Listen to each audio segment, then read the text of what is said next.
episode of Decants with D. Today, this episode is bringing us back to my favorite Napa Valley.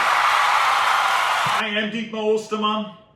I'm your host today, and yes, I'm the regular guy from Long Island.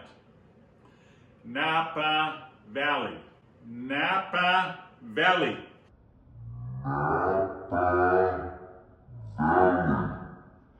The epitome of expensive, exclusive, and well-made wine in America. The climatic conditions are spectacular, cool nights, warm days, and the winds whipping through create this very special climate. And I want to introduce to you today one of my several favorite vineyards, Cliff Lede. And no, this video is not sponsored by the Lede Vineyards. It's just because of the passion that I have for that particular wine. I want to share with you some insights and some very, very good wine. Now, Cliff Lede was a Canadian-born building magnate who entered the wine world in 2002. He bought 60 acres of a beautiful vineyard in the Stacks Leap district.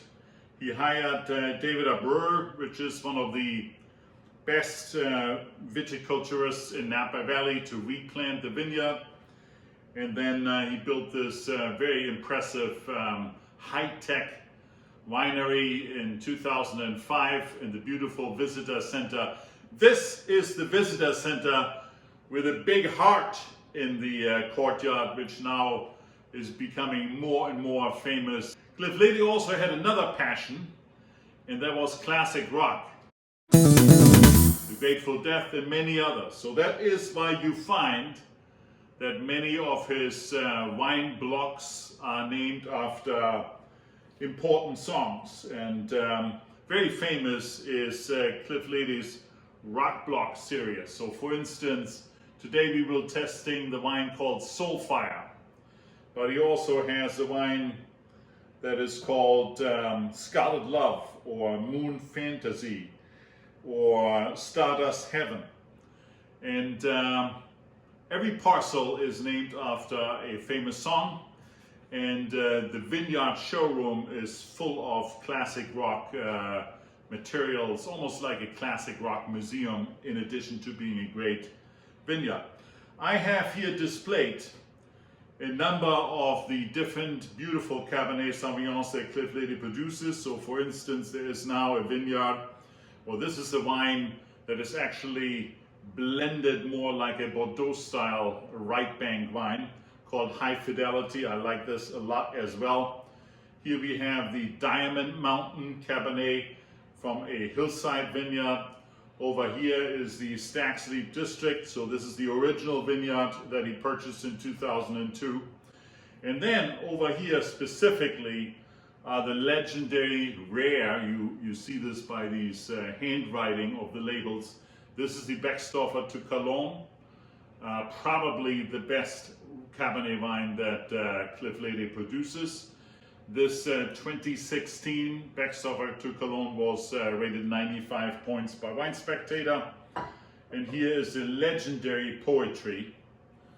The Poetry has etched into the bottle the Poetry name. That is another very, very special Cabernet where the winemaker really tries to show what he can do and produce. By the way, the winemaker is Chris Tynan, a legend in Napa Valley there as well. In 2009, Cliff purchased the Brego Cellars vineyard in Anderson Valley, and 2 years later the Savoy vineyard, which then ultimately got rebranded into FEL, which are the initials of his mother, Florence Elise Lede. And so today in Anderson Valley, they make a beautiful Chardonnay and they make a very, very good Pinot Noir. But back to Cabernet Sauvignon and the Cliff Lede brand. Let's open up the first wine, and this is a Cabernet from Howell Mountain Hillside Vineyard. Pops the cork right out. I also have a couple of decanters here, so these wines will be decanted. They're 2016. I want the tannins to be able to develop a little bit with contact with air. Let's decant this Diamond District, Howell Mountain. Here we go. Beautiful glass in play.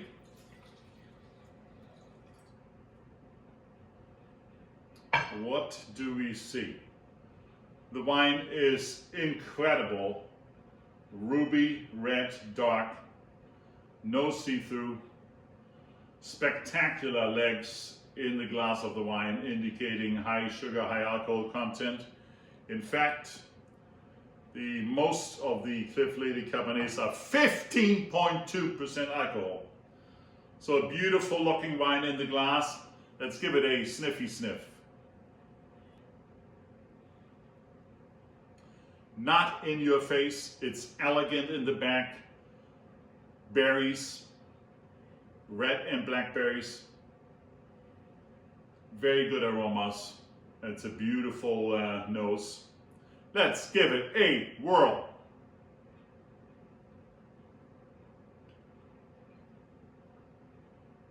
Fresh acidity, a little bit of a bite, black and red berry fruits, young berries, a very beautiful feeling in the mouth. The tannins are there, contracting your tongue a little bit, but they're not biting. The finish is medium, a little bit bitter, a little bit earthy, a little bit with berries, but a interesting finish. I like this wine quite a bit. I would say it's probably best if you leave it another year or two in the bottle. This is the 2016. 2016 was an excellent year in Napa Valley. So typically these wines would last 10, 15 years. And drinking it now in 2021, 5 years old, is a little bit too young. So I think this wine is getting better by probably another year or two in the bottle. Right now, I would give it a 4.5, meaning I'm very impressed with that wine. Now we are trying the Soulfire Rock Block series with a black label.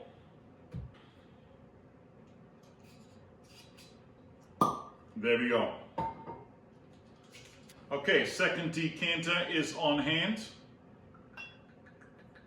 Oh my God, this looks already very, very dark ruby red on the decanting process. Very good looking. I can already smell some of the aromas popping up. Elegant fruit. Very excited to try this. I never had this wine before.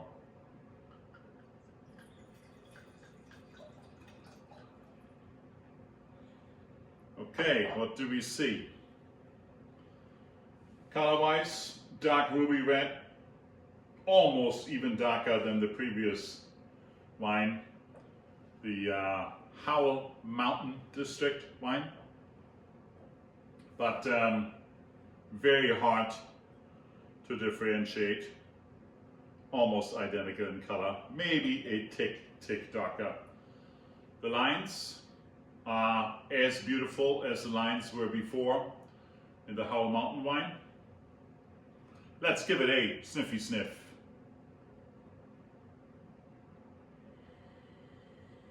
Much more chocolate in here.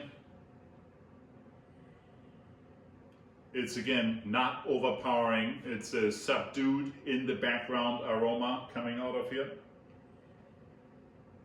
I would say berries, mostly red and black. Let's give it a whirl.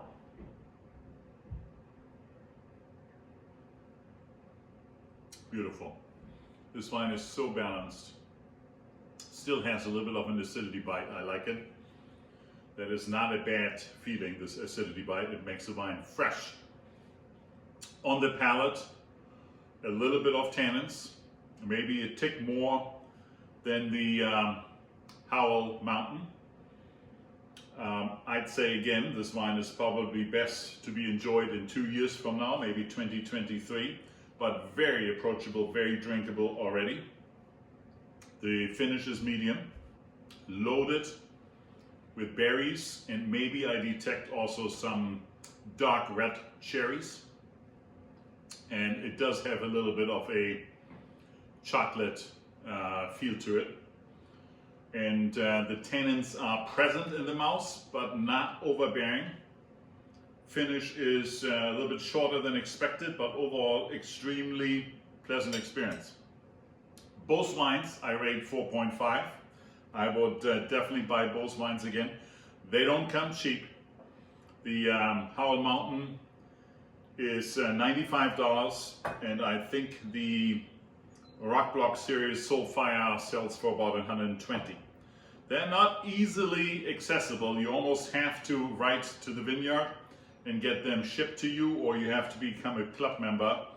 I have never really seen these in the stores. The one that you see in the store mostly, and that is equally good, is a Stags Leap District. So applause from here, from Long Island, to Cliff Lede's Vineyard. I'm very impressed with the wine and the product. And again, every Sunday we have another top-notch show. Please follow me on Vivino, follow me on YouTube, and like it if you like this video. Until next Sunday.